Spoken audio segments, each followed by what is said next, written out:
દીકરીએ પિતાને જણાવ્યા વગર લવ મેરેજ કરીને ઘરે આવી.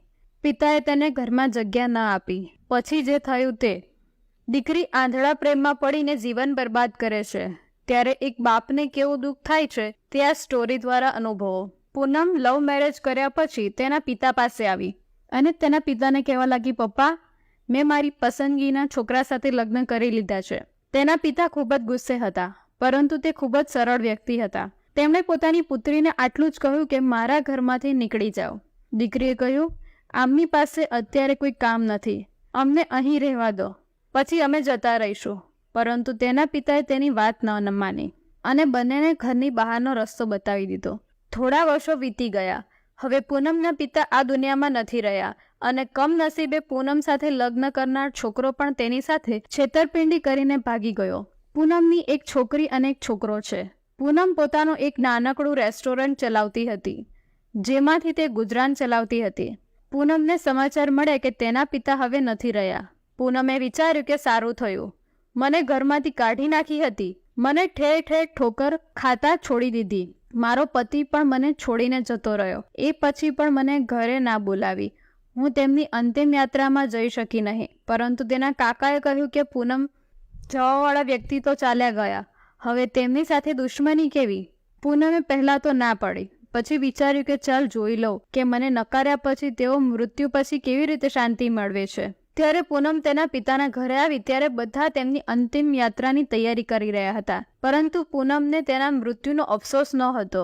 તે તેના કાકાના કહેવાથી જ આવી હતી. હવે પૂનમના પિતાની અંતિમ યાત્રા શરૂ થઈ. બધા રડતા હતા, પરંતુ પૂનમ દૂર ઊભી હતી.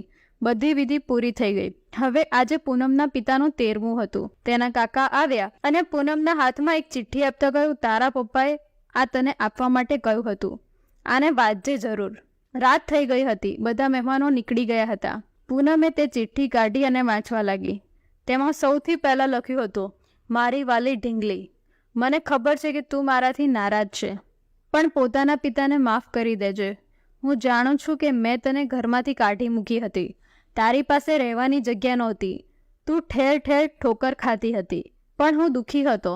તને કેવી રીતે જણાવું? તને યાદ છે જ્યારે તું 5 વર્ષની હતી ત્યારે તારી મા દુનિયા છોડીને ચાલી ગઈ.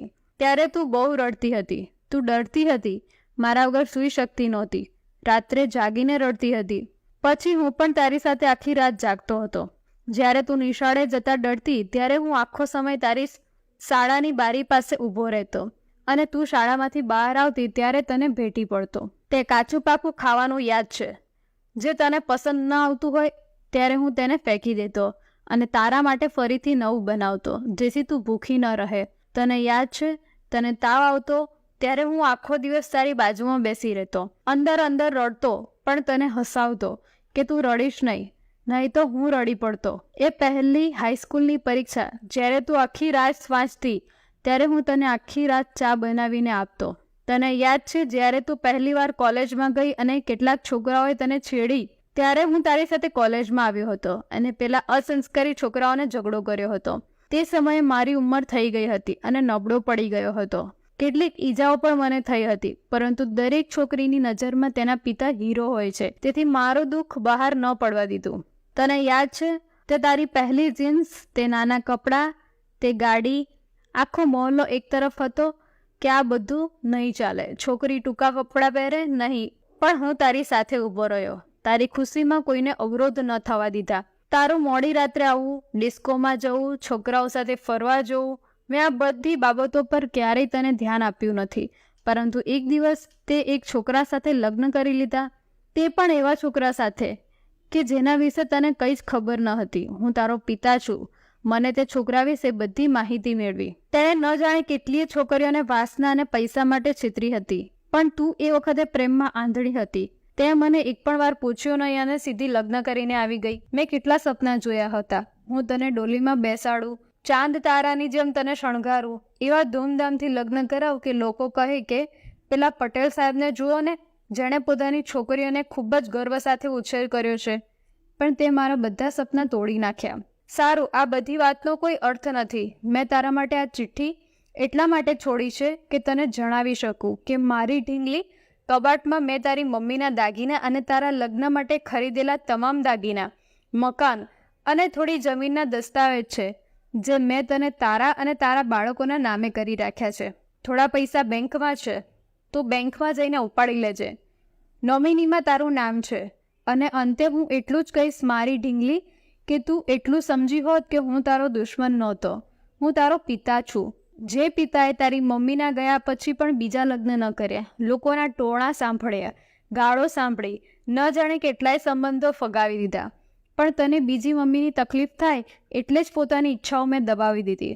અંતે હું એટલું જ કહીશ મારી ઢીંગલી કે જે દિવસે તું લગ્નના જોડામાં ઘરે આવી તે દિવસે તારા પિતા પહેલી વાર ભાંગી પડ્યા હતા.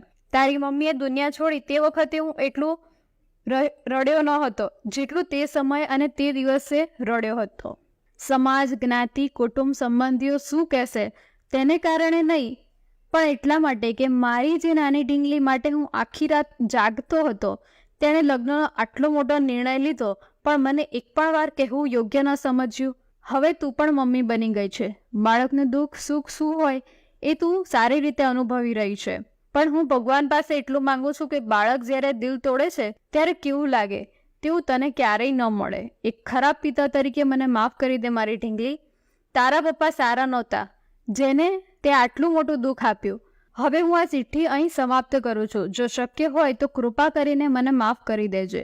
એ ચિઠ્ઠી સાથે એક ડ્રોઈંગ પણ હતું જે પૂનમે પોતે બાળપણમાં બનાવ્યું હતું અને તેમાં લખ્યું હતું, આઈ લવ યુ માય પપ્પા, મારા હીરો, હું તમારી દરેક વાત માનીશ.